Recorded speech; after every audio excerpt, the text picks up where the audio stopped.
Good evening, ladies and gentlemen, and welcome to this evening's meeting of the full council. I'm the Mayor, Councillor Nick Geary, and I'm the chairman of this meeting. Members and officers have their names in front of them for ease of reference. In order to assist in the process this evening, I must ask everybody to ensure that their mobile phones are either switched off or silent mode. We would be grateful if you would remain quiet whilst the meeting is in progress. I'd like to remind everyone present at this meeting will be filmed by the council and broadcast live on the internet and will be capable of repeating viewing. If you are seated in the chamber, it is possible that the cameras will capture your image by your presence.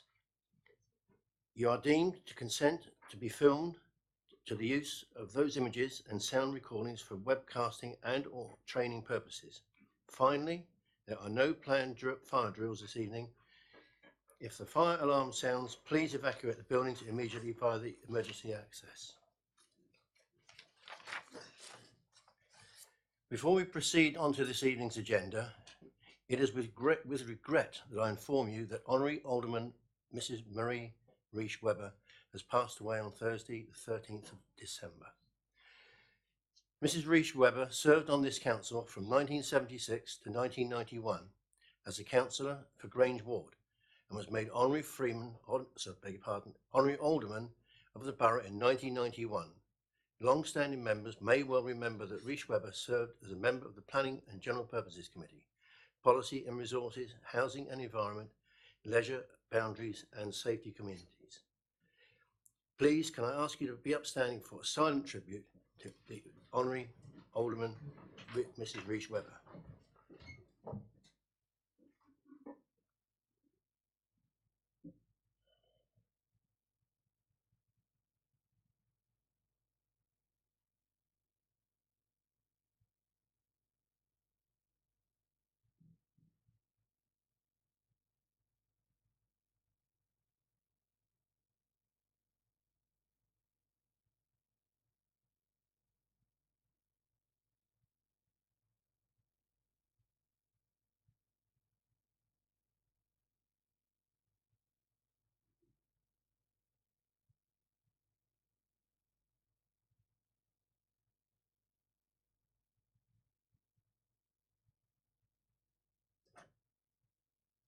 Thank you. Please be seated.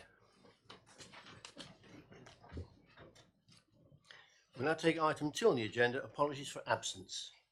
Thank you, Mr. Mayor. We've had apologies for absence from councillors Mrs. Derren Wilkes, Councillor Mrs. Grace, Councillor Mrs. Jameson, Councillor Nottage and Councillor Watts. Thank you. Item 2, declarations of interest by members.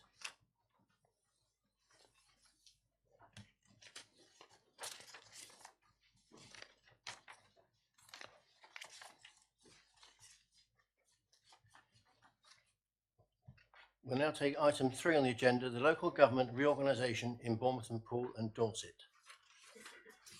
Leader. Thank you, Mr. Mayor. Members, the purpose of this evening's meeting is to receive the result of the Christchurch local poll and to consider making a suitable representation to the Secretary of State.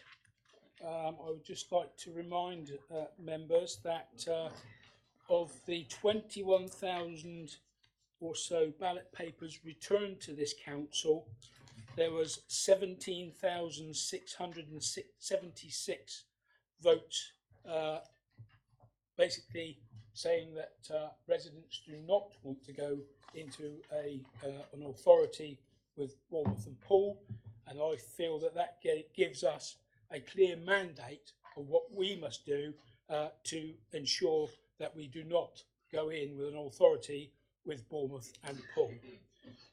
The representation at Appendix 1 this evening is basically brought forward from the Local Government Options Task and Finish Group, and I would like at this point, Mr. Mayor, to recommend as set out at A and B, and I believe I have a seconder in Councillor Hall. Councillor Hall. Mayor. Thank you very much, Mr. Mayor. I'm delighted to second that amendment on item 3 A and B. Thank you, Mr. Mayor. Thank you. Councillor David Jones. Thank you, Mr. Mayor. Mr. Mayor, members of council, I wish, with the consent of my seconder, to propose an amendment to these recommendations. It is, I fear, somewhat lengthy, but thanking the officers, I am able to pass some of them round, and I hope there's enough copies for everybody.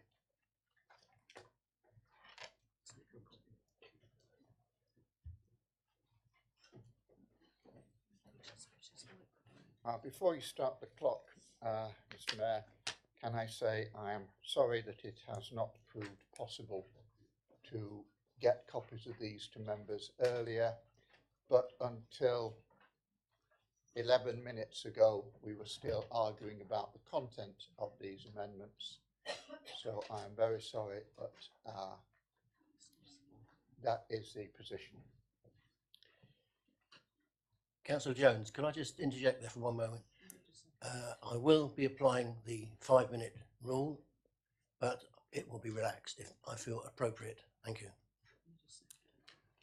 I need a seconder before you continue, David. I understand Councillor Mrs. Phipps is prepared to second.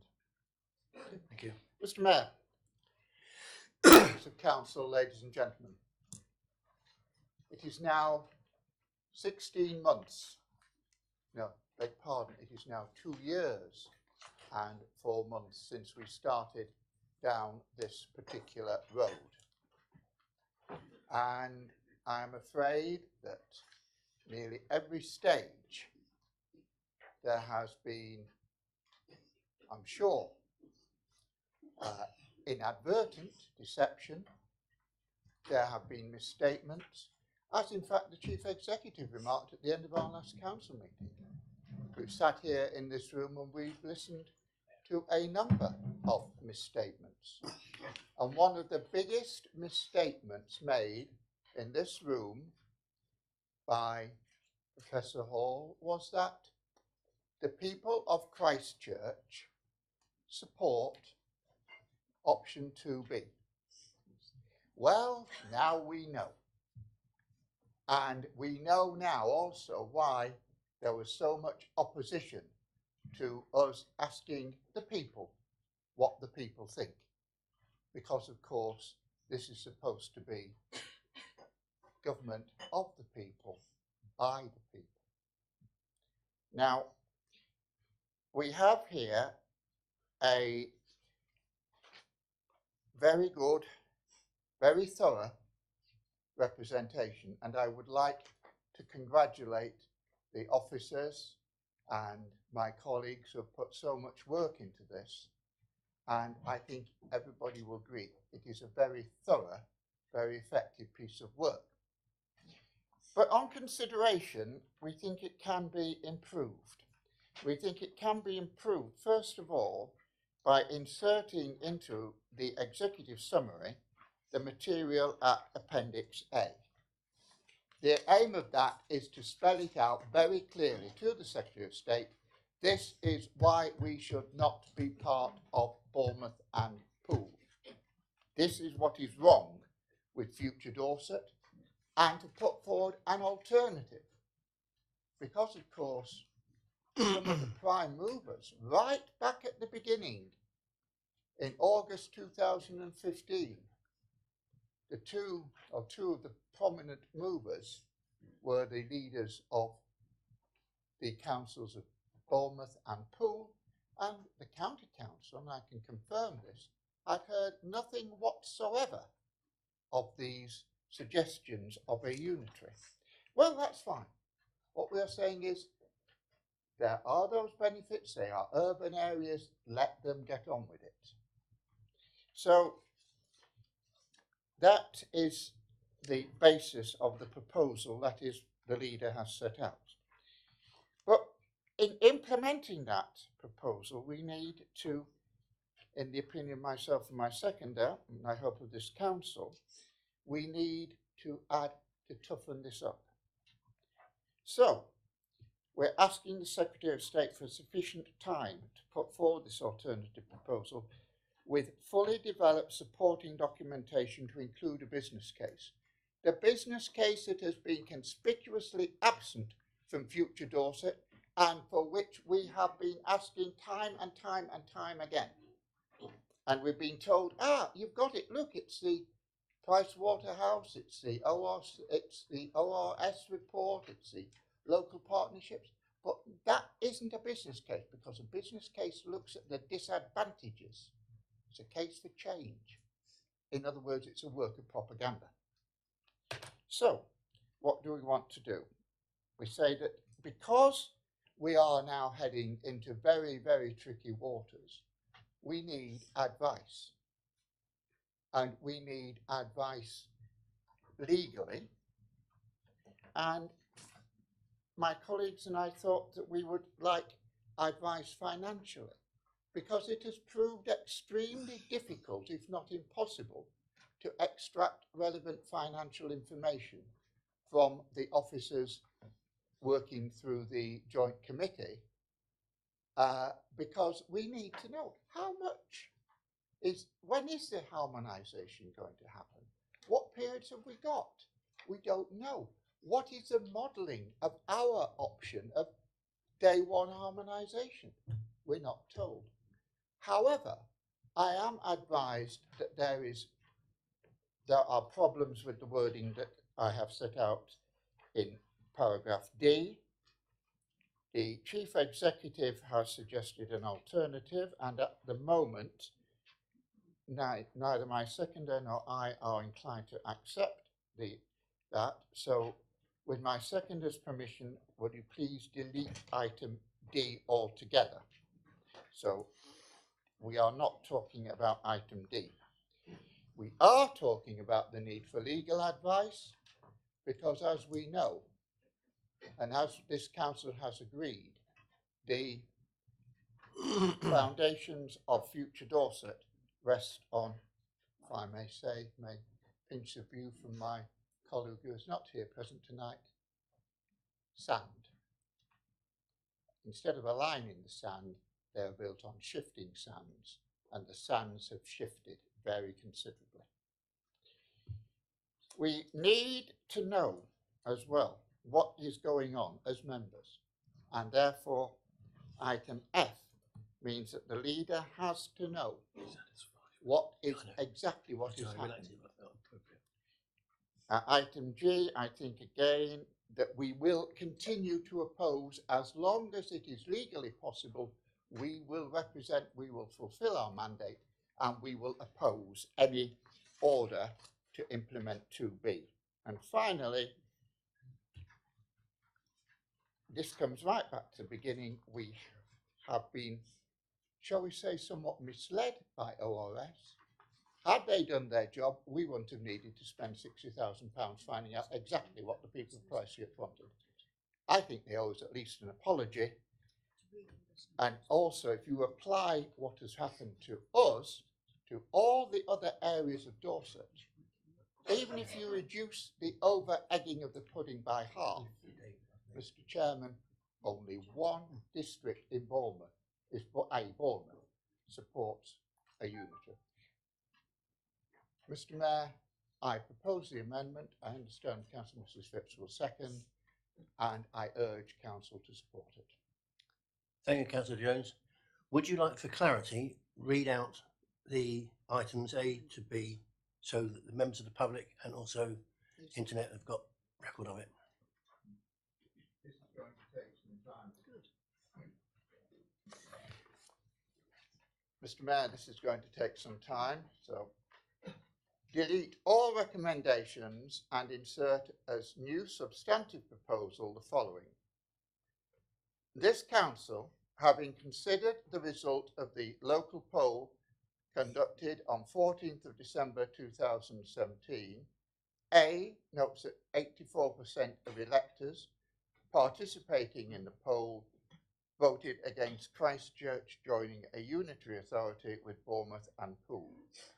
B, approves the draft representation to the Secretary of State, setting out an alternative proposal that the boroughs of Bournemouth and Poole become a single unitary authority, and that the rest of Dorset remains a two-tier structure, but amends the draft representation by the insertion of the material attached as Appendix A as part of the executive summary at section 1.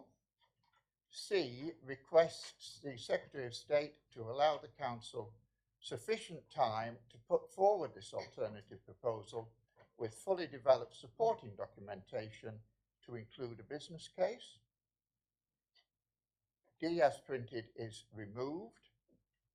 So the new D, the Council takes legal advice with an initial budget of £15,000 and if necessary initiate legal proceedings following further Council approval to protect the interests of Christchurch Council and its residents in this process. E requires with immediate effect the Chief Executive to notify the leader of all contact with the DCLG over LGR, verbal or written, on the part of himself or any strategic director or head of service, and to seek the approval of the leader before any response is sent on behalf of the Council to any request from DCLG. New F resolves that should the Secretary of State announce a final decision to put forward a draft order to implement option 2B, to oppose the passage of the order through all appropriate means, and I understand there'll be a drafting amendment put forward in a second about that, and strongly support its MP in any action designed to prevent the frustration of the democratically expressed wishes of the people of Christchurch. And then finally, H notes that Opinion Research Services concluded, based on their, quote, representative, unquote, household survey of 459 people, that 64% of Christchurch residents supported option 2B, whereas the results of the local poll showed that 84% did not support this option, and asks the leader to write to ORS expressing this council's serious concern about the credibility of the consultation which they carried out across Dorset in 2016. Thank you, Mr. Chairman. Thank you, David. Councillor Phipps. Thank you, Mr. Mayor. I'm happy to second the proposal for the amendments, and I'd like to reserve my rights to speak again later in the debate. Okay. Councillor Smith. You indicated. I merely had a couple of questions I'd like to ask if we're in questions. Thank you, Mr. Mayor. My first question is, do we have any idea of the costs that building the new business case will take, and also how much time we're going to be requesting? Obviously, the previous consultation was done over 8 weeks, which was considered not long enough, and therefore I'm wondering how much more extra time we're going to be asking for.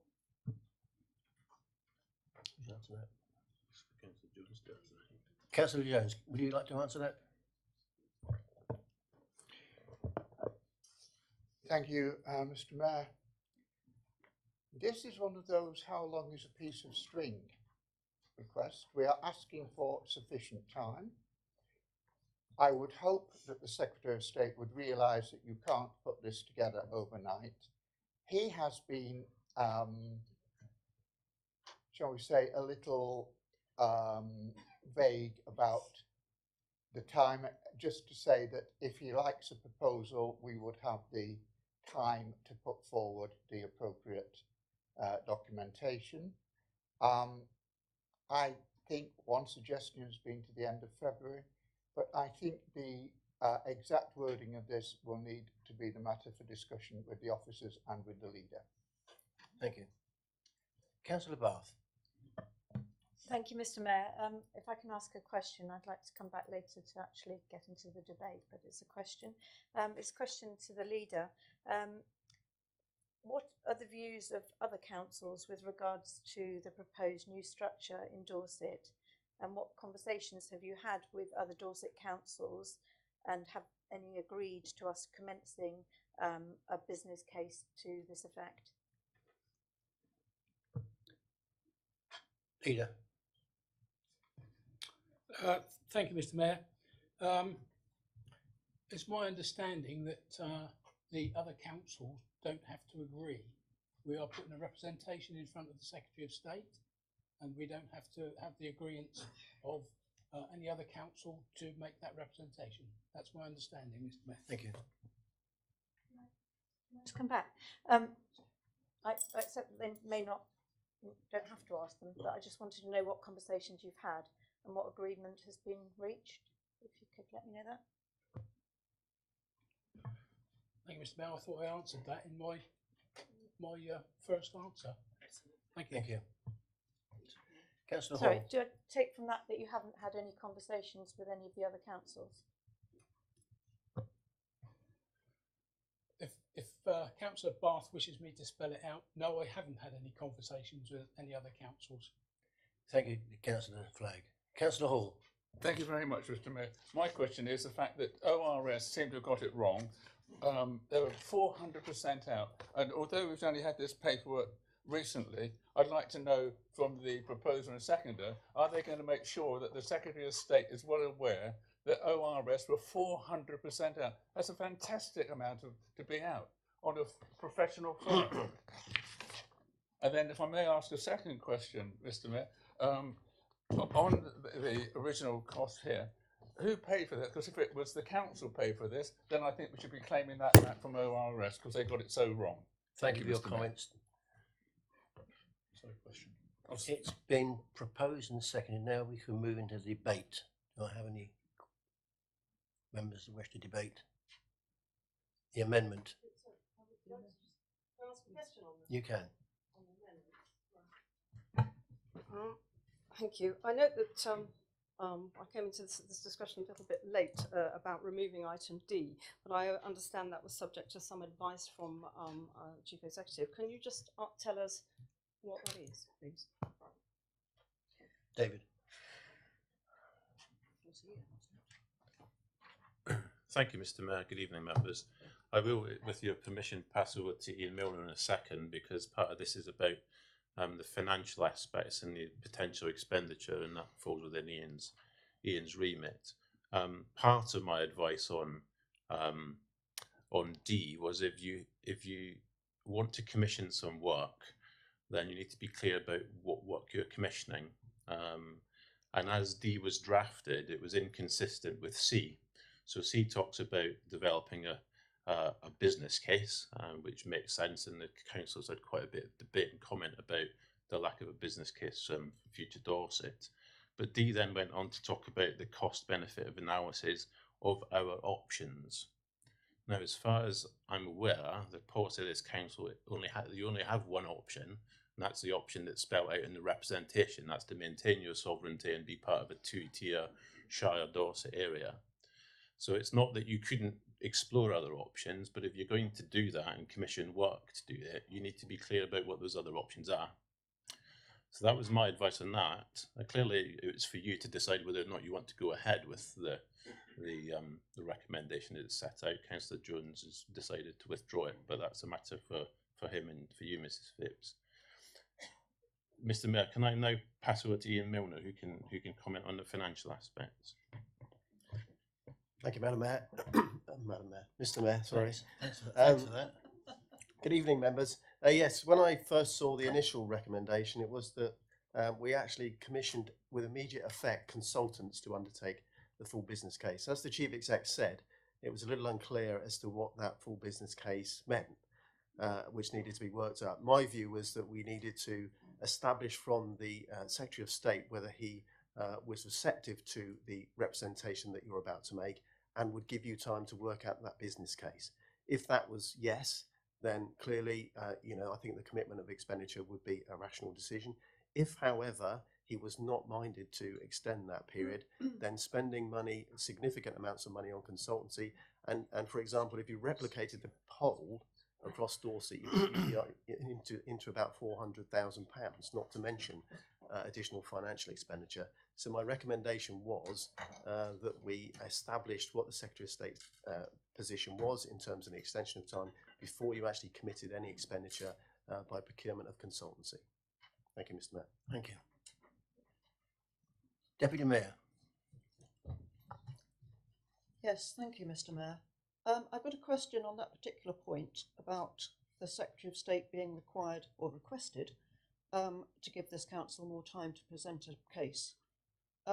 He's been, the Secretary of State has been rather dilatory, as we know, and I'm concerned, and I wonder if the officer has any idea of how this will work, how long it will take the Secretary of State to tell us whether we can have more time. There's no mechanical means in this. It just says request the Secretary of State to allow the council. Does the officer think that, or indeed does the proposer think that this is going to be within weeks, months, or as it has been, almost a year? Thank you, Mr. Mayor. I'm in the same position as the rest of the council in that we are in the hands of the Secretary of State and we do not know how quickly he will respond. Councillor Hilliard. Thank you, Mr. Mayor. I'm happy to approve the recommendations I've set out. In particular, I would also like to thank the members and officers for the draft representation, for its completeness and thoroughness in a short amount of time. Looking at the points about the Secretary of State's minded to decision and the points about the business case being available to deliver improved services and retain services, I think the paper covers that aspect.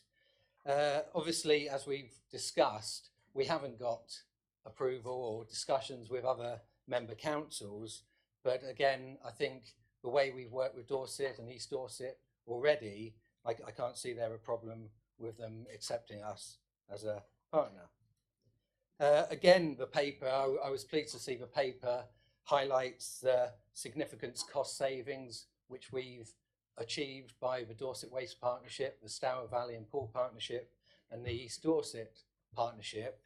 And also, I see that the new, well, it's reasonably new Chief Executive of Dorset County Council, her plans are finally coming through, and new hires in different areas, again, cost savings are coming through there. So I think with time, and from what we've already seen, not a lot of time, we can do a robust business case together. So I'm happy to accept that. Thank you. Thank you, Councillor. Councillor Phipps. So I just wanted to come back with another question, if I could.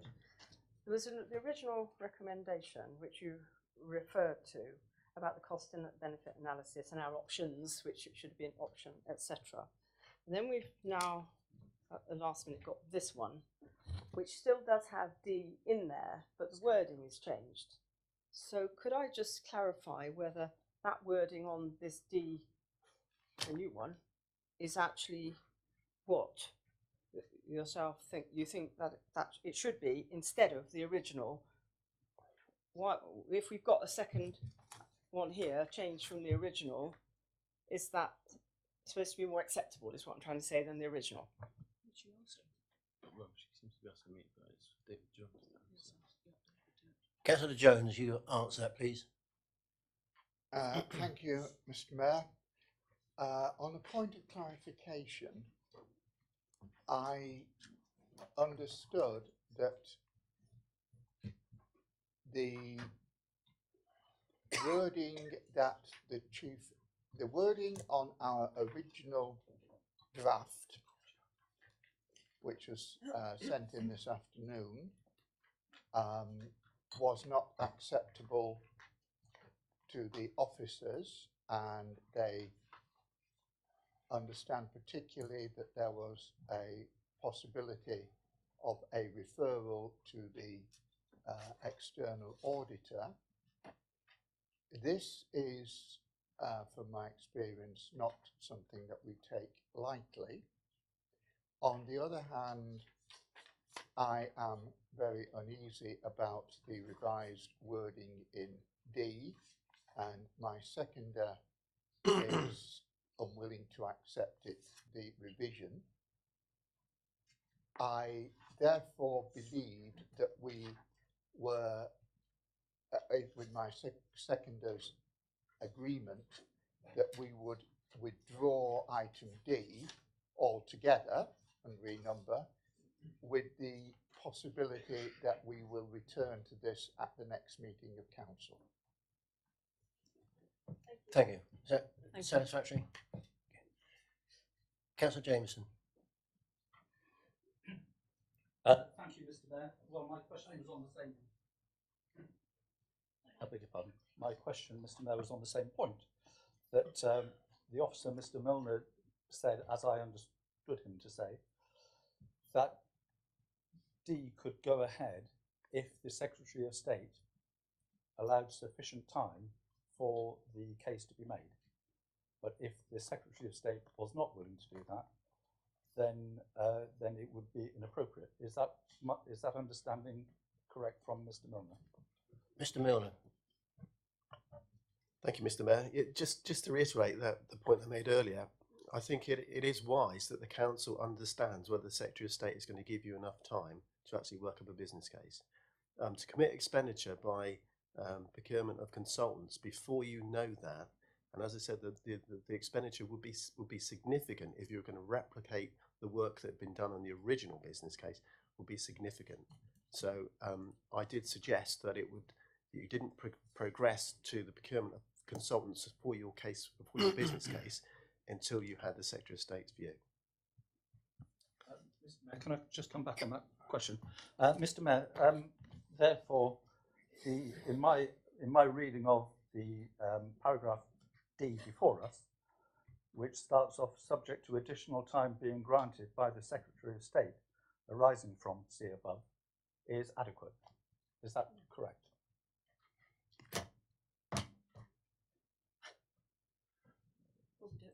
We don't know the time, do we?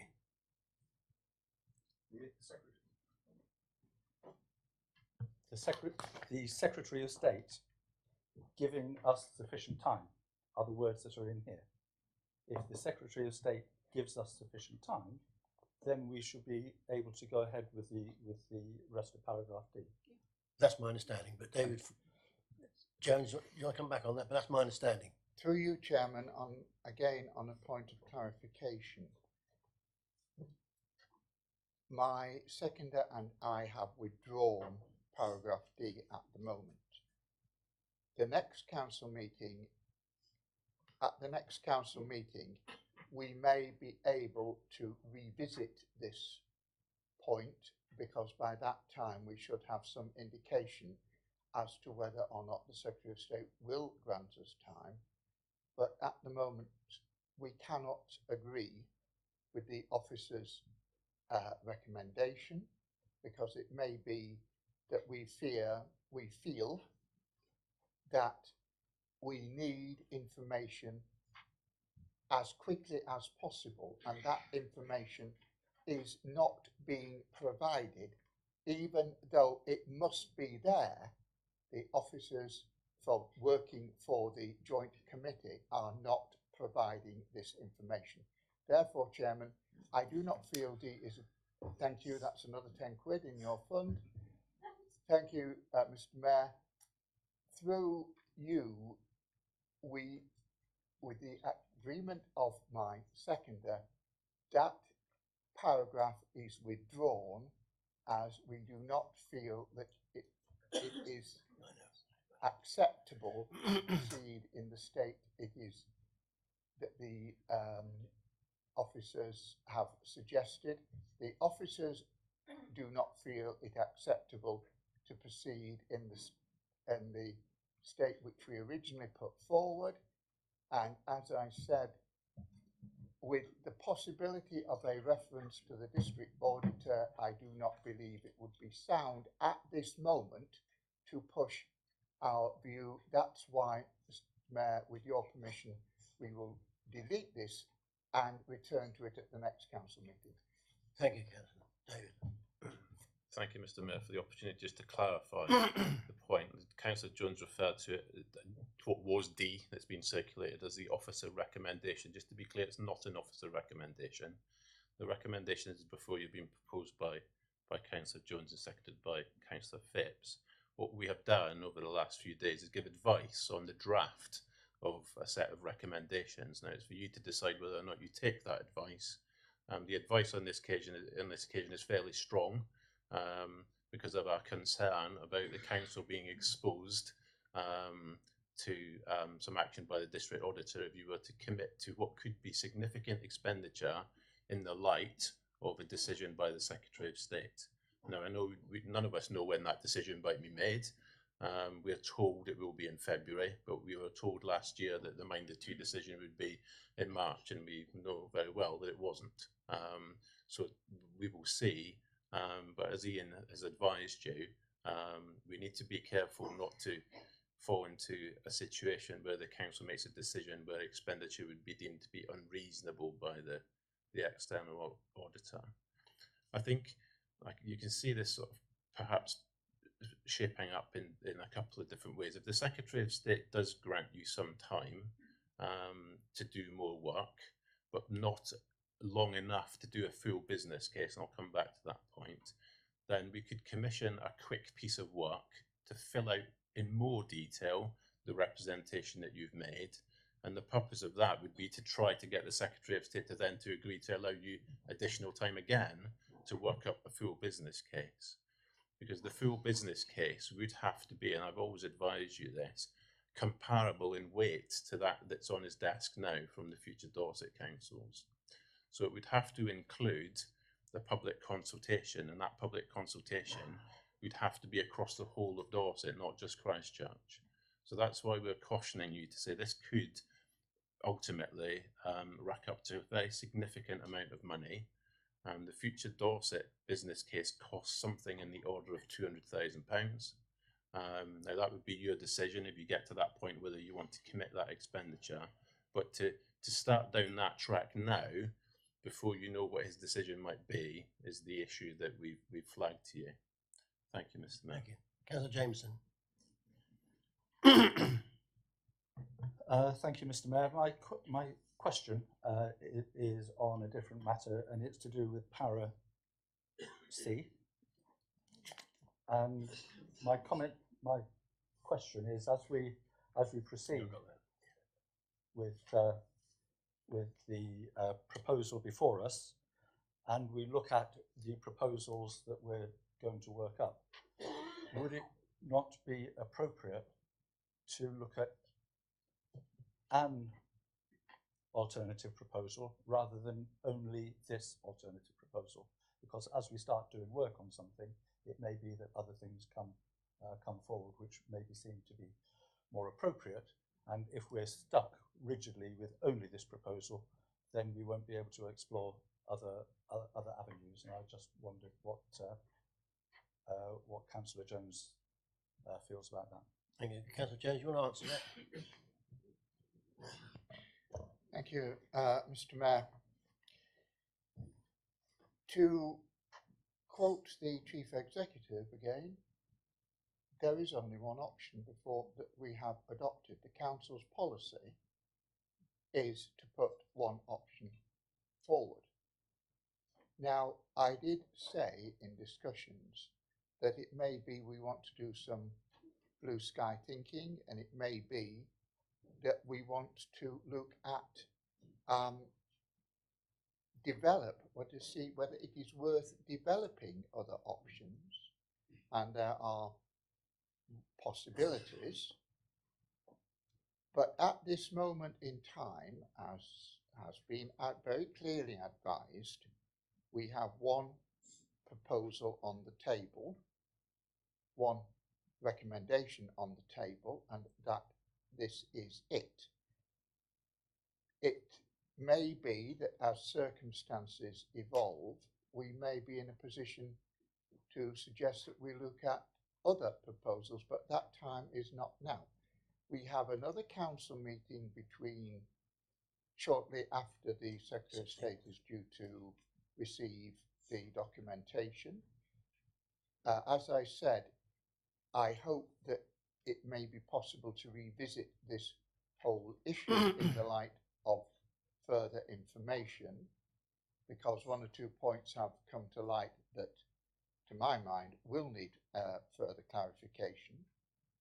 And in that case, I'm sure that it will be possible to either summon the task and finish group and put something to them, or to put a proposal to the full council meeting. I think we have to stick with the proposal that is on the table, and at the moment it's the only game in town. We like it, other people may not like it, but we've got to start the game off to see how it's going. And we may wish to revise our opinion, but at the moment I think we have to stick with the alternative proposal with the proviso that we can always come back and seek to amend it. Thank you, Councillor Jones. Councillor Bath? No? Councillor Smith? Thank you, Mr. Mayor. It was just merely another question. Again, we're asking for sufficient time. I think we need to be more precise. We need to be saying how much time we need. If we're going to do a proper consultation, that's a minimum of 12 weeks, because we said in our council meetings that 8 weeks isn't long enough. With the procurement process and the report writing process after that, you're going to be looking at least 18 to 20 weeks. Thank you. Councillor Hall? No, Councillor Jones. Hall? Councillor Jones? No? Okay. Councillor Hall? Thank you very much, Mr. Mayor. Well, I fully support the amendment, and it's now clear from the results of our local poll that our residents certainly do not accept joining the unitary authority with Bournemouth and Poole. Our residents are right. They did not fall for this information that went out with the poll that gave the wrong figures of saving between 28 and 66 million pounds a year. That was not correct. As soon as the ORS questionnaire was in the public domain, it was quite plain to see how flawed and biased it seemed, in my opinion. There was not a column for no change, which this council supported. It was, in my opinion, laid out in such a way that if you followed the proposals for saving money, you ended up with 2B, the Bournemouth option. The report from ORS questionnaire was so inaccurate. This inaccuracy is a 400%. ORS stated that 64% were in favour of a unitary authority. The fact from our local poll, that's less than 16% agreed. I think it's very important the Secretary of State should be made of this massive 400% inaccuracy in the ORS report. So if the information provided by ORS is 400% incorrect for Christchurch, it could be that information for the rest of Dorset could equally have been inaccurate. So it seems to me the Secretary of State made his minded-to decision on information which our local poll clearly shows is 400% inaccurate, which means, in my opinion, the best solution for the Secretary of State would be to kick the proposed reorganisation of Dorset into the long grass and keep Christchurch and keep Dorset a two-tier county. We'd also keep our sovereignty and therefore no large increase in our council tax to provide a town council. Also, Mr. Mayor, a local businessman that has supported Christchurch on many things over the years, spent a considerable sum of money, has offered to cover the cost of the 15,000 in the new deed. Thank you, Mr. Mayor. Thank you very much, Councillor Hall. Councillor Bungie? Thank you, Mr. Mayor. I am a little concerned with the withdrawal of item D. And as has been said earlier by one of the councillors, time is of the essence. Now, our request for an extension of time, the Secretary of State could sit on for weeks. It's not an unusual thing for him to do. And I don't see why we cannot, in the interim, appoint a consultant to start work, at least to tell us how long it will take to prepare a submission. We need to know that, because if the Secretary of State comes back to us and says you've got 6 weeks or 8 weeks and the consultant says it's going to take you 10 or 15 weeks, we need to know. So I would like to propose that we do, in the interim, appoint consultants to start work on the basis that if the Secretary of State comes back, doesn't give us the time, we can always curtail that. But, you know, we start at a disadvantage if the Secretary of State turns around and says, yes, you can have the extra time, but a short time. The consultants could have already done 2 weeks' work or 3 weeks' work on preparing and giving us the information we need to go forward. They need to be able to obtain the figures that we can't seem to obtain at the present time. They must be out there somewhere.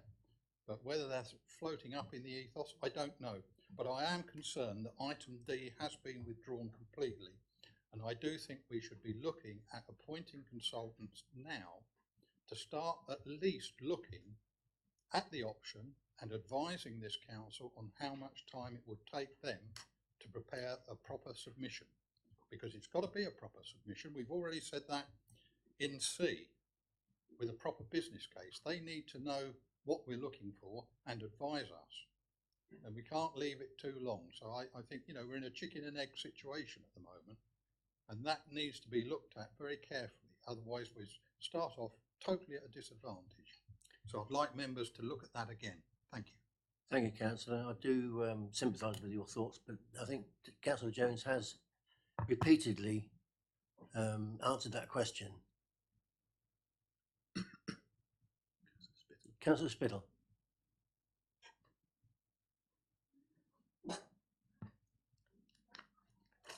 Thank you, Mr. Mayor. There was another £10. Firstly, may I congratulate the authors of this report as a brave attempt to suggest an alternative proposal at the 11th hour, although there does appear to be uncertainty about item D.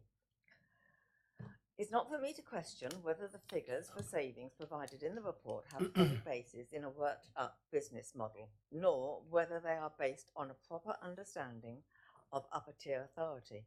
So they are upper tier authority services. Those figures will be looked at in another place, and that decision will be made by the Secretary of State.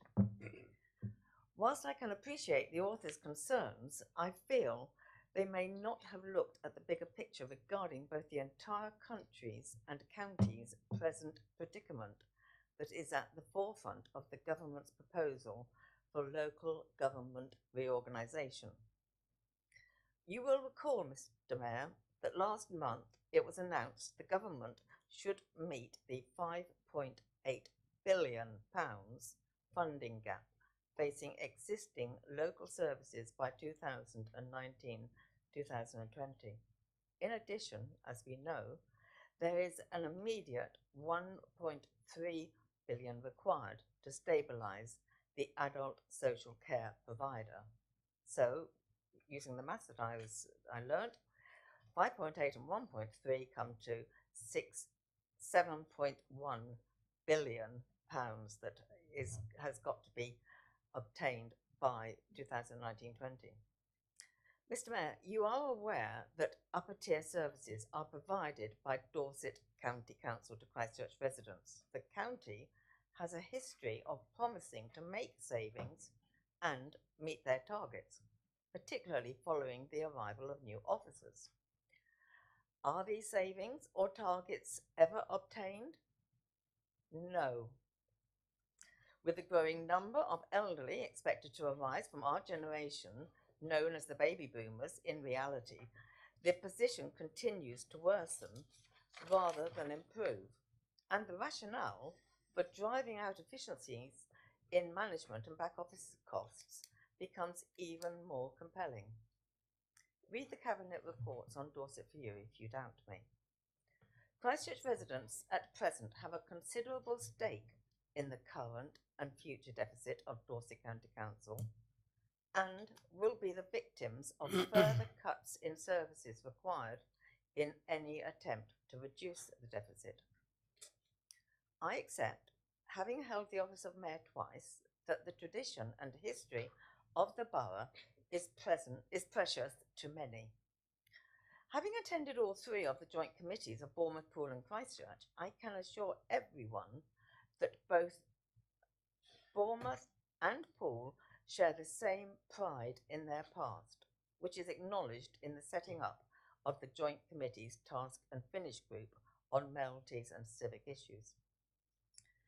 As the leader and deputy leader, and also another colleague of mine, sit on the joint committee, I am surprised that none of them have had the courtesy to mention this proposal to the leaders of Bournemouth and Poole. We are facing a time of uncertainty. As Brexit moves forward, no one likes change.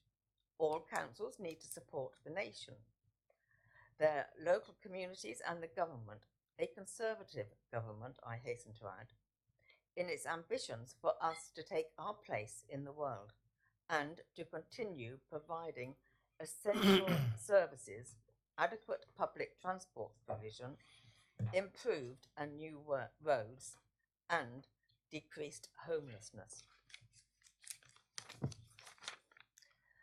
Already, English councils will have had to deal with the 16 billion reductions to government grant funding by the end of this decade. Furthermore, 168 councils will not receive any revenue support grant from April 2019, such as ourselves, and will have to contribute funding to the government instead, fundamentally changing the relationship between local and national government. I recognise that councils cannot continue without sufficient and sustainable resources and must accept reforms to ensure the distribution of funding is fair and transparent. I also accept that, I can't read my own writing here, that I also accept the advice tonight given by our officers. And I'm surprised that there is apparently some discourse about that. Therefore, Mr. Mayor, I will be voting tonight as my conscience dictates as a Conservative councillor against the recommendations before us tonight. Thank you, Mr. Mayor. Thank you, Councillor. Mr. Mayor, I thought we were in questions still. No. In debate. No, we're in debate. We're in debate. Any further debate? Deputy Mayor. Liesl. Come on, girls. Thank you, Mr. Mayor. I think we all agree that the poll shows the strength of feeling against rule from Bournemouth. However, I think it's a real shame that we've waited this long to make a decision to investigate an alternative to the future Dorset proposal. Had we been proactive, we would now have a realistic idea of whether and how that could have worked. We don't. We've spent 18 months thinking about it. I assume then when at recommendation C we are asking for extra time to look into this proposal, we will of course remember to ensure that there is a need for consent across Dorset for the two-tier structure, and as we would not like to impose our solution on them, as we do not wish their future Dorset submission to be imposed on us. As such, at the moment, I can't support the recommendations. Thank you, Councillor. Councillor Dedman. Yes, thank you, Mr. Mayor. May I say that I'm really glad that we did have our local poll. I think it showed what some of the councillors have actually been saying all along, that the residents were not in favour of unitaries. I know there has been hostility to Bournemouth, and Bournemouth is a wonderful place. I love it. I go there shopping often. But I think our residents prefer to be in Christchurch. I'd like to recommend everybody to read the whole report that we're submitting to the Secretary of State. It's really thorough. It's really easy to read. I'm sure everybody has read it page by page, as I have. It talks about the intangibles, which was something that many councillors and myself included discussed right at the beginning of this process, that Christchurch is not like other places. In my view, it's obviously superior. And I think this report shows that. I think our residents have shown that. The 87% is a very, very big figure to oppose unitaries. I have just one thing to say about a comment about the finances, which is that I think there's been a huge amount said about finances, and I feel that this is not only about money. I'll just leave that there. In the amendments, I think we've got one on F, and as I understand it, we are determining to oppose the passage of the order if the Secretary of State is minded to make it, through all appropriate means. I'd actually like to take the appropriate out personally. I'm not going to push it as an amendment to the amendment, but I think we should oppose it through all means, and I'm not quite sure who decides which appropriate means they would be. And finally, I think we really owe it to the residents who have made the effort to return all the paperwork, to read through it, to support us all the way along, and they have done. Everybody that one meets on the street is very, very pleased at how this council has been so determined. And so we owe it to the residents to repudiate any unitary proposal and to fiercely oppose this through any means. Thank you. Councillor Mrs Jones. Thank you, Mr Mayor. This council is all about democracy, or should be about democracy. And within the last 2 weeks, we've seen an element of democracy in this chamber when the votes were counted, when a ballot was taken, the views of the people of Christchurch. When this matter came up some years ago, it was in fact a question that was sent to every household. That was taken for granted. And yet in this one, when we started with these proceedings with 4 people who, unknown to us, had made a decision that we should be joined together, we didn't know.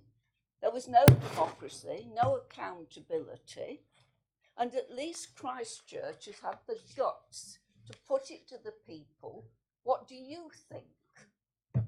And that's what matters. We're here to represent the people of Christchurch.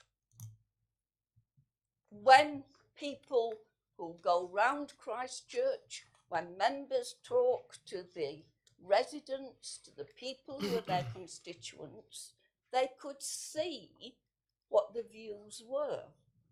And it's very nice to know that those views have been proved by a ballot that has shown overwhelmingly that here we do not want to be part of what is really a subversive attempt to create a city by the sea. We are not a city by the sea. We're a small market town, proud of its history, and we do not want to be part of a great conurbation that we have no share in. When you go through all the documentation, and if I might say so, this idea of a unitary is not new. The Radcliffe Maud report came up with it many decades ago and said, oh, unitaries are the way forward.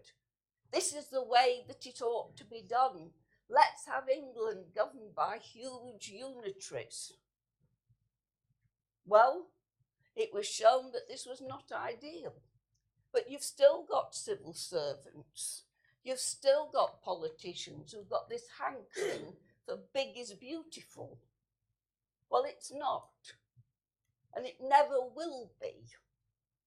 And when you look at all those words that have spilled out into our folders, into our in-trays, to the meetings we've attended, a lot of it has been completely inadequate.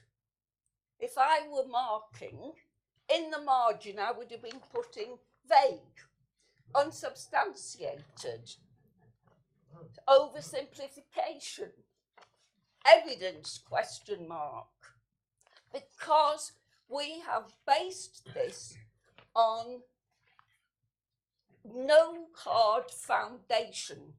And a city that is not built on hard foundations, or a town, will not stand. So, Mr. Mayor, we have asked the people have said overwhelmingly, to the amazement of a number of people, We do not want to join with Bournemouth and Poole. And we do hope that the Secretary of State, who kept us waiting for so long, will at least spend time contemplating our response. That the people of Christchurch have spoken, and they have spoken because this is what they believe. And this is what we, this council chamber, believe. And so, Mr. Mayor, I support the recommendations, the revised ones as set out. I compliment the officers on the work that has been put forward and the bullet points that have been added to make it easier for the Secretary of State to see just exactly where our main points are. And it's up to us to continue to fight for the future of this town. Thank you. Thank you, members. Thank you. Councillor Bungey again, please. Thank you, Mr. Mayor. As we've said in the past, Christchurch has always been innovative and progressive.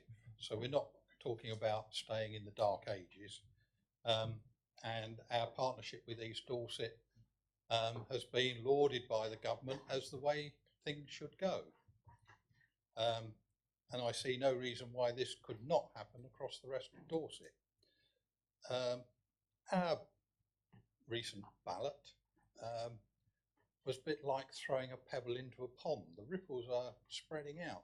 And there are other authorities in Dorset now saying, well, why haven't we had the opportunity to say the same thing? Why haven't we had a ballot?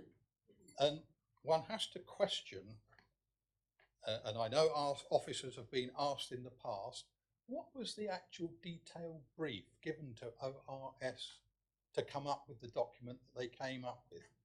That's never been supplied to members, and I find that very suspicious.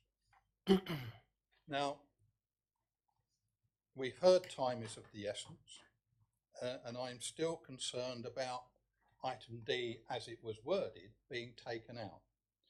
So perhaps I could move an amendment to insert a revised item D.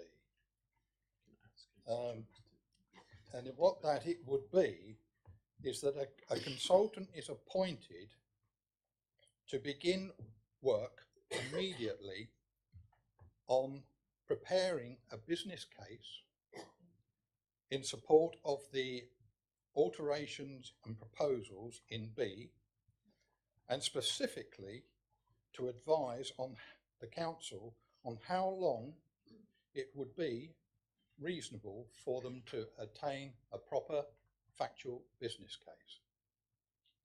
And having received that, we could then decide whether we went ahead and spent more money or we cut it adrift. But we are wasting time. This is what concerns me. We wasted a lot of time earlier and we came back and we looked at things. We should have been looking at this 6 months ago. But we are where we are, and I think that we should still be appointing a consultant to start work on this, because we don't know where it's going to go. We don't know how long it's going to take, and until we get facts and figures from the joint committee or wherever else they may suddenly appear out of the ethos, I don't know. But we need to know what's going to happen, and we need to know how long it's going to take. And it concerns me that D was taken out without any sort of consultation with members. The external auditors we've been threatened with, well, we're not talking about going and spending huge sums of money. We're saying let's start work and get things moving. And if the consultants that may or may not be appointed are in fact made aware of the situation, and it may go ahead, it may not go ahead, I don't see that we have a problem. But we need to know, as I said earlier, how long this is going to take. Because if the Secretary of State doesn't give us long enough, then we have to push harder. Thank you. Thank you, Councillor. Councillor. I don't know whether I've got a seconder for that. David, I was just going to come in. Colin, unfortunately, I can't have an amendment on an amendment. If you wish to converse with the proposer to include that in his D, but I don't think that can be done. But Chief Executive wants to come in. Just if it might help Councillor Bungey in terms of timescales, we've already said that to make a compelling case to the Secretary of State, you would have to do something that was along the lines of the work that Future Dorset did, in terms of its weight and detail and comprehensiveness. The most constraining factor of that has already been mentioned, and that's the public consultation element. Now, there are different ways of doing public consultation, but given the criticism that this council has made of the exercise that was done by ORS, I think you'd have to be very mindful that whatever you did in terms of public consultation would have to be extremely sophisticated and well thought through. So the ORS consultation period was 8 weeks. This council objected to that because most public consultations tends to be 12 weeks for these sorts of purposes. So I would suggest to you that if you're going to develop a business case, it includes public consultation and it includes a 12-week consultation period and has a range of different methods in order to gather opinions. And this is across the whole of the Dorset area, not just Christchurch. You'd have to commission that work. You would have to allow it to be designed, and as I'm suggesting, that would probably take a little while because you would want, as a council, to approve the documentation and the paperwork that went with it, because that was one of your other criticisms of the ORS work. And then obviously the 12-week period would run, and then you would have to allow a period for the analysis and the reporting back, and the council to receive that and decide what it wishes to do. So if you add all that together, you are talking about a period of about 6 months. Right? The 12 weeks in the middle with maybe a couple of months before to plan and prepare, and a month at the end to analyse and consider. So the other elements of a business case, the financial modelling work, the analysis of the advantages and disadvantages of this option could be done at the same time, clearly. But it's the public consultation that is the most time consuming. So that would, if that helps Councillor Bungey, that would save you some money on a consultant, because I think my advice would be that it's going to take about 6 months, which is why earlier in my advice I suggested this is perhaps a 2-stage process, that whatever you do now with your representation is an opportunity to convince the Secretary of State to allow you a period whereby you can fill that out more, and you can then ask him for that 6-month extension, because it wouldn't feel as though to me that he is on the basis of this representation going to allow that 6-month period. So I think I see this would be a 2-stage thing. Thank you, Mr. Mayor. Thank you. Does that help you, Colin? I still have my concerns, Chairman. So another £10, No, 10 Mr. quid. Mayor. And It's coming in now. I understand that I can't move the amendment myself, but I would urge Councillor Jones to take it on board and maybe consider it, if not here, for the next council meeting. Thank you. This is, I think, the idea of what would be happening, Colin, because I think we know we are constrained for time. That was pulled because of reasons that have been explained to you already. But if Councillor Jones wants to come back and include any of that suggestion in his amendment, then I'll ask Councillor Jones to come back on it. Through you, Chairman. It's a profitable night for you, isn't it? 30 quid. I mean, Councillor Spittle, Councillor Bungay, myself, you're doing very well here. This will go towards reorganisation, by the way. And start again. Mr. Mayor, I fully understand the concerns that Councillor Bungay has raised. However, for the reasons that I have said, I would be very uneasy about putting it to the council this evening. I would be tempted to support it, but that would be an emotional decision. I think I need a lot more advice, and I think I need a lot more consideration with my colleagues before we really need the appropriate form of words to put forward, and we've got to get it right. And I don't think this is the opportunity or the time to do it. I think we will revisit this, and I will have to ask Councillor Bungay to be content with that. Thank you. Thank you, Councillor. Councillor Lofts. Thank you, Mr. Mayor. I hope members can hear me. I've got a bit of cold difficulty. I have received this the same time as other members just before the meeting started, and I've now more or less read it and understood what's intended nearly an hour and a quarter later. I just wanted to make a couple of comments. D has been cut out, and as I understand it, with that is the last line to allocate a suitable budget for this purpose. The purpose may not have been blindingly clear, but the only other money that's in there is in the new D, which talks about paying the lawyers.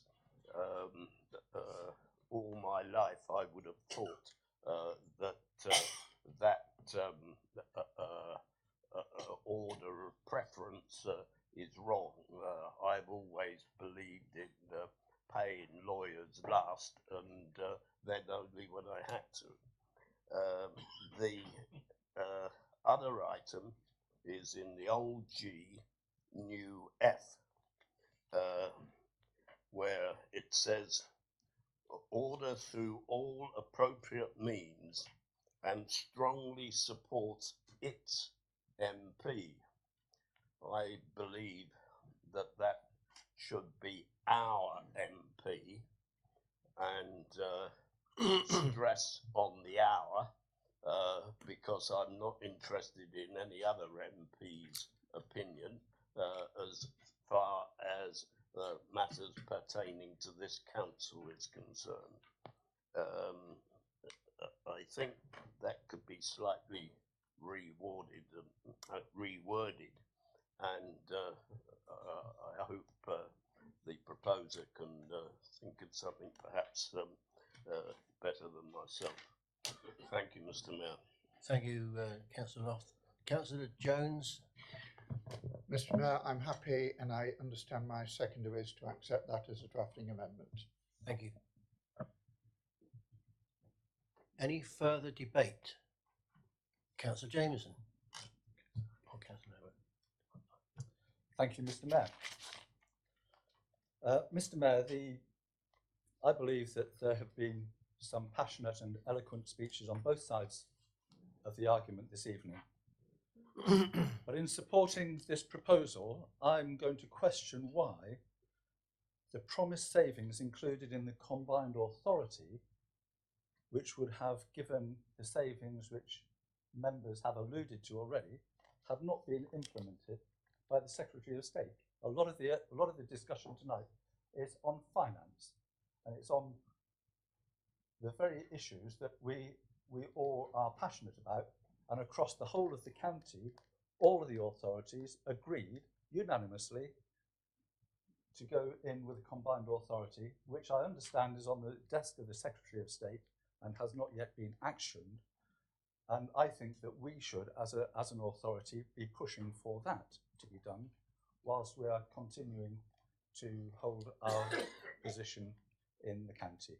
Thank you. Thank you, Councillor. Councillor Abbott. Thank you, Mr. Mayor. I just want to bring up a point, error point, if you like. It's a question of the finances again. A lot of people are thinking you can only make savings by being in a unitary. Well, as Councillor Hilliard has already mentioned, the county is making savings already just by better bureaucracy, working different ways. And I'm hearing feedback that already 3 councils in West Dorset working together, making great savings. We've been making savings with East Dorset. which to my mind just proves that you don't have to be unitary to make savings. Just Quite airing right, that point. Councillor. Councillor Hallam. Thank you very much, Mr. Mayor. I'm very proud to be a Christchurch resident, as we all are in this room. And really, I want the best for its future, our children's future, grandchildren's future, and I also want to ensure that the borough flourishes and that businesses prosper and that everybody is cared for and our beautiful environment is maintained. And I'm also really conscious of, our residents who have spoken through the poll and made their feelings known to us. However, and there is a however, I am conscious of the funding gap because we do have one. We've talked about finances tonight.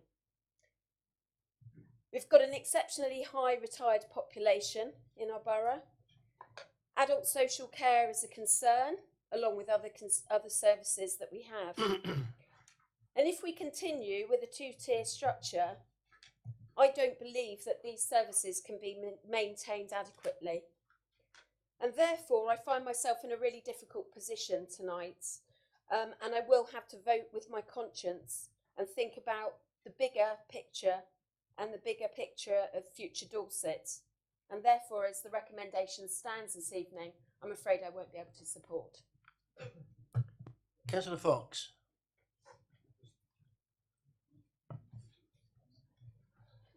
Thank you, Mr. Mayor. This report makes a lot of Christchurch's rich and long history and mayoralty, and there is much to be proud of. Indeed, I have both of my parents looking down on me from the wall opposite. As a local resident, looking at the question on this poll, do you support the current proposal for a single council covering Christchurch, Bournemouth and Poole? My answer to that, like so many other residents and without any further information, would be no, I wouldn't. However, I'd like to remind my fellow councillors that we were not elected to this position to protect the history of the ancient borough of Christchurch. We were elected to ensure that services provided to the residents are maintained and protected. Child services, adult social care, schools, roads, transport, parking. These are the things our residents worry about on a day-to-day basis. And I feel that during these times of uncertainty, joining with these two other councils would ensure these services are maintained. While we should always cherish our history, which will always be there, don't forget, we must look towards the future and ensuring the best value for money for our residents, which is why I've supported the Future Dorset Plan. I cannot support this proposal here this evening. Thank you. Thank you, Councillor. Councillor Davis. Thank you, Mr. Mayor. What I could have said, actually, would do little to alter the mindset of members who want little or no change in the way Christchurch Borough Council provides services to its residents. I'm not going to say any more, but I am not going to support this. Thank you, Mr. Mayor. Thank you, Councillor. I think most people have had a... Councillor Bath. Thank you, Mr. Mayor. I think we've had this debate so many times, people are probably fed up with it by now, and it is a very emotional time for all of us. It's an emotional time for our residents as well. And the local poll has absolutely shown the strength of their feeling and their feeling for Christchurch and all that it matters to them and to us as councillors. But what we are facing as councillors is ensuring that the future of our residents and all the services that they expect from us as a council and the upper tier authority as a council are maintained, and that they will receive good quality services that we oversee their council tax to ensure that they get. We can't forget the fact that we actually only represent 11% of the spending of council tax that comes from our residents. The rest is for all of the services that our upper tier authority at Dorset County Council provide. And the funding gap for Dorset County Council has shown to have not reduced, but actually to have increased. The Future Dorset local, what's it called? Sorry, I've got it written down. The local partnerships paper in Future Dorset showed Dorset County Council's budget gap to be 20 million. And now we see in the joint Bournemouth, Poole and Christchurch Committee December report that this has increased to 35 million. The proposals that have been put forward by other councillors are very credible, and I can understand their reasons for doing so, because to stay in a two-tier system maintains what everybody is used to and what everybody likes and feels safe with. However, I don't believe that we will be able to find the savings that are needed through maintaining a two-tier system with the number of councils that will then be in operation. Many of the savings shown through the Future Dorset proposals are through the economies of scale, reducing 9 councils down to 2. And I believe that the Future Dorset principles that the Secretary of State has to make his decision by, which is a credible geography. We are a conurbation with Bournemouth and Poole. We have our own individuality as Christchurch. We all love the heritage. We all love the sense of place that Christchurch is. And that isn't going to be taken away from us. But this is to do with services, providing services, not protecting our heritage and protecting what's special in Christchurch. The other principle is improved services across Dorset that the Secretary of State has to ensure that any future proposals have. And I believe a two-tier system will achieve that. And notwithstanding the results of the poll, in which a lot of our residents have shown that they are not wanting to be in a two-tier, in a system where we go into a different way of working with our conurbation with Christchurch and Poole. Notwithstanding that, the other principle that the Secretary of State has to consider is local consent, but not local consent just in our area. And unfortunately for us, our voice is a fairly small one amongst the whole of Dorset. The Secretary of State has to consider the consent shown throughout the rest of Dorset as well as Christchurch. And at the moment, all other authorities are in support of the Future Dorset proposals. And as our leader has shown, we haven't actually asked them whether they would like to consider to stay in a two-tier system and work up business plans to that effect. So although at the start of this process, some 2 years ago, perhaps it would have been a good idea to try to work up the business plan for this current proposal, I believe that now is not the time to do that. Our funding gap is upon us. Services are already being cut, and I can't support the proposal as it stands. Thank you, Councillor. Is there any further debate? Councillor Neal. Mr. Mayor, just in case I start coughing, I might have to stop. But, we've heard quite a lot tonight. There's an awful lot which people don't realise. The ethos of this whole process is all about being bottom up and not top down. Christchurch had its referendum, its vote. They voted unanimously, well, not unanimously, but 84% of the people that voted wanted not to go in with the Bournemouth and Poole group. That must be our concern, and we have to deal with whatever comes the way it comes. And I, for one, will support this recommendation, and I think that anyone who doesn't is going against the people of this town. The people of this town have spoken. Thank you, Councillor. Councillor Foots, would you like to come back? Thank you, Mr. Mayor. I seconded these amended recommendations because I believe in democracy. The local poll result gives this council a huge mandate to do our very best to stop Christchurch from joining Bournemouth and Poole. We have an alternative option. Whilst that document, which is before you, does explain our concerns and is very thorough, I do think the bullet point edition of the issues taken from the document brings them right to the front in the executive summary, so I certainly support that inclusion. Now, much has been said about finances and figures have been quoted. But it's my view that the original evidence which was put forward to the Secretary of State with the future Dorset submission is now completely out of date. All of the local partnerships analysis is from the spring and summer of 2016. So much has changed financially for all councils since then. And the government thing seems to be quoted a lot. And I'd just like to add in, for instance, changes made by the government since then.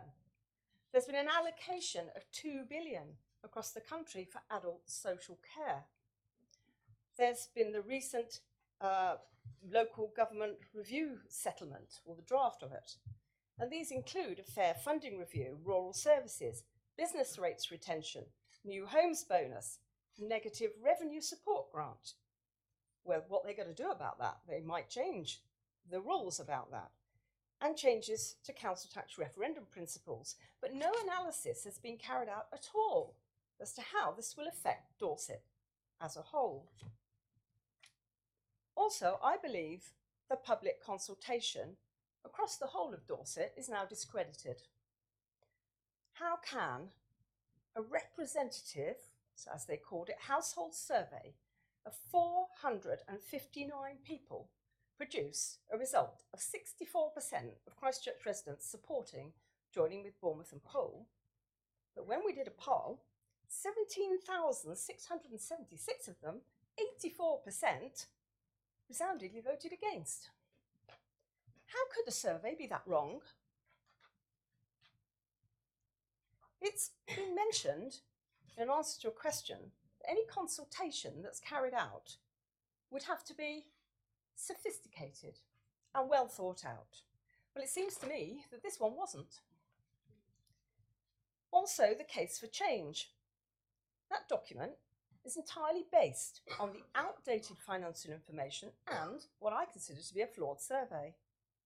And it was written with the aim of creating a case for change based on that. And of course, as has been said, there was no business case anyway put forward. It really can't be right, I don't think, that the Secretary of State will make such an important decision about Dorset on this basis. Many of us councillors and our MP have tried to get up-to-date financial information from both the Joint Committee and officers in various means, but to my knowledge, none of us have been successful and are still in the dark about what any updated financial analysis for future Dorset or even for our proposal that we're putting forward here.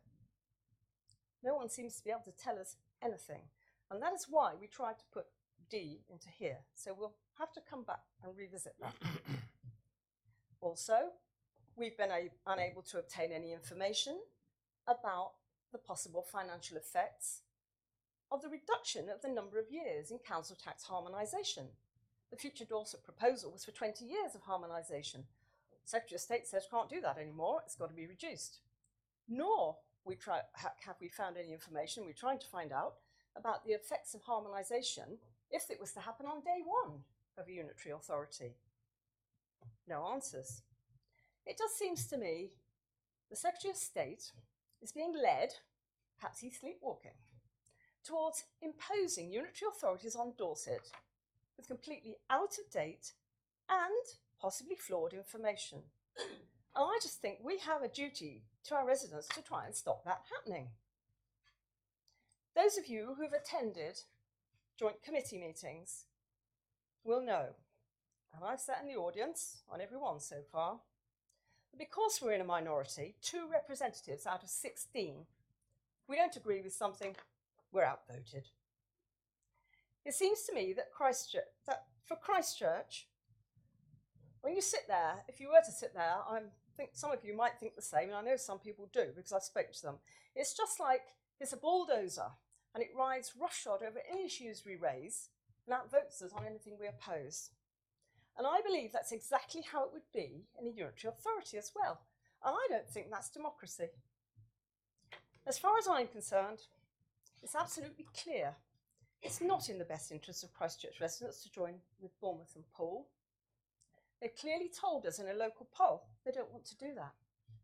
And it's also been mentioned by another councillor, everything that happens should be from bottom up, not imposed from the top down. So the amended recommendations before you give this council the opportunity to take some steps forward, to correlate some evidence, perhaps for our alternative option, and perhaps try and take some control of these issues and try to implement the will of our residents. Surely that's why we were elected. So I ask you actually to support these recommendations in full. Thank you. Thank you. Thank you, Councillor. Councillor Fagg, do you wish to come back as proposer? Sorry. That was the proposal. As proposed Mr. to the Mayor, original I motion. thought we were debating the amendment. He has a right as the proposer of the original motion. You have the right as the original proposer. I have nothing to say. Okay, thank you. Councillor Jones, would you like to sum up? So, Mayor, members of council, this debate has done justice to a very, very fundamental prospect, the existence of Christchurch as an independent borough. It is all very well to say our history is safe. Well, I'm a historian, and that's not necessarily true. But he who said before, he who controls the past controls the future. But unfortunately, once all the mechanisms by which we can control our heritage are in the hands of another council, we have no guarantees about our future. In fact, looking at precedent, it isn't going to be nice. A lot of points have been brought up, and I'd like to cover some of these. Finance is one point, but as has been said, it's not the be-all and the end-all, but it is crucial. We've been told, yes, they've got to look at other ways of working. We've got to get economies of scale and what have you. Well, first of all, there's such a thing as diseconomies of scale. Big business becomes sclerotic. It becomes impersonal. And we know, as councillors, those of us who were here when Christchurch had its own administration, it was easy and to get things done. Now, because we began, I'm not saying it's a wrong thing and the benefits outweigh the disadvantages, but it's more difficult to know which officer you're talking to, how you can get things done. You can't do it informally as much, you have to go through the process. How much more difficult is that going to be in a council covering Bournemouth and Poole as well as us, with its head office in Bournemouth, and with, of course, if it's more difficult for us as councillors who know the system, how much more difficult is it going to be for the ordinary people? So let's not worry too much about that. But there are other ways of working, as has been said, the combined authority, working together but retaining sovereignty. Now, that seems to be something that's brushed under the carpet. There's been another point here. We're talking about looking after our elderly. Can I just point out to people, Bournemouth has a smaller tax base than Dorset.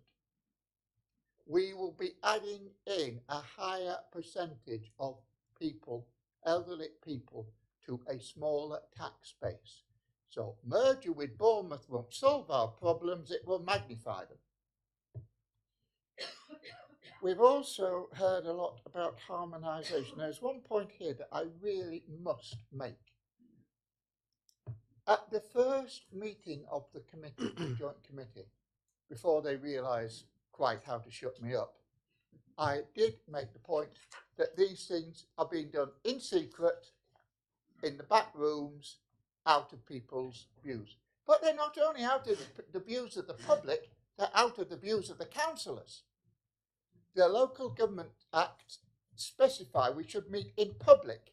So they're using task and finish groups to get round this. It's a secrecy that has bedeviled this since the beginning. We weren't allowed to look at the questionnaires. We weren't allowed to look at the consultation. We weren't asked about any input into the financial matters. We certainly weren't asked for input into the Pricewaterhouse vision of a shining city by the sea, built on sands. We were simply told this is it. And it's been said, why didn't we have the courtesy to talk to the leaders of Bournemouth and Poole? Those two councillors didn't even have the courtesy to talk to their own councils about their proposals until the Echo blew it all over the front page. And our then leader didn't have the courtesy to tell us. So, Mr. Mayor, got it right that time. We've talked about the financials. We've talked about the intangibles, and I thank Councillor Mrs. Jones for dealing very specifically with that. We've talked about the consent and the fact that this is a Conservative government. But as the councillors know, this Conservative government was elected with a manifesto pledge which they were all bound to agree to, that councils would not be merged without their consent. That is Conservative government policy. So let's have no more about you're going against the Conservative Party. I'm proud to be a Conservative. If Sajid Javid bulldozes this through, I will not be. And you know, I'm quite used to people not paying attention to me when I was talking. I had 25 years of it, but it's just a nice reminder that I get now. Mr. Mayor, I'll close now by making one small point. We are a democratic body. We are supposed to be responsive to the will of the people. Yes, we have the right to say to our electorate, we think you're wrong on this. But electors have long memories. There will be an election in just over a year's time. The people, I am sure, will express their opinion of those councillors who wish to keep Christchurch special and those who would sell us across the river. There is a contempt for democracy that I find disturbing. Mr. Mayor, thank you and thank all our colleagues for the debate tonight, for their contributions. Can I thank our colleagues from East Dorset who have come to listen to the debate, and it may be that they're thinking about their own decisions. Mr. Mayor, members of Council, please support this amendment. Thank you, Councillor. Mr. Mayor, could we have a recorded vote? It's such an important decision. Could it be recorded? Yes. You have a seconder? Yes. Those in favour? Those against? No. Fine. Right, we go to the vote. You all heard the amendment. Those in favour? Recorded vote. Thank you, Mr. Mayor. Shall I conduct a recorded vote? If you wish. Members, as you know, I'll call your names out in alphabetical order.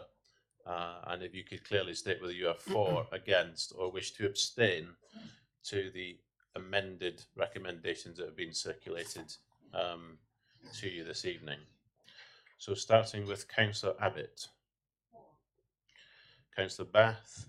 Abstain. Councillor Bungie. Councillor Davis.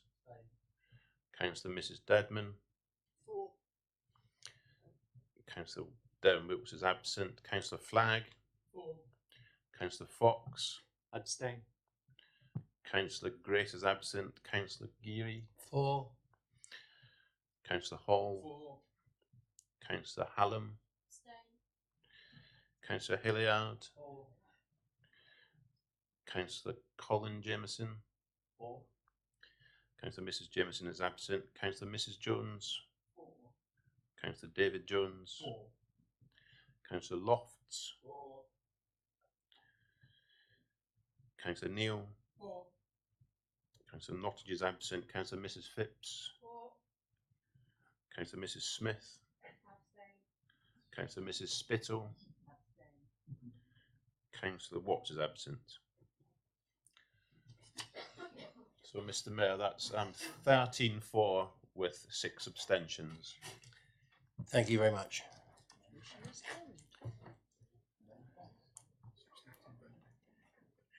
Need to take the substantive vote now. We'll now take the substantive motion. Mr Mayor, as the proposer of the successful amendment, it now falls to me to sum up in support of that amendment, and I do that formally. So those in favour?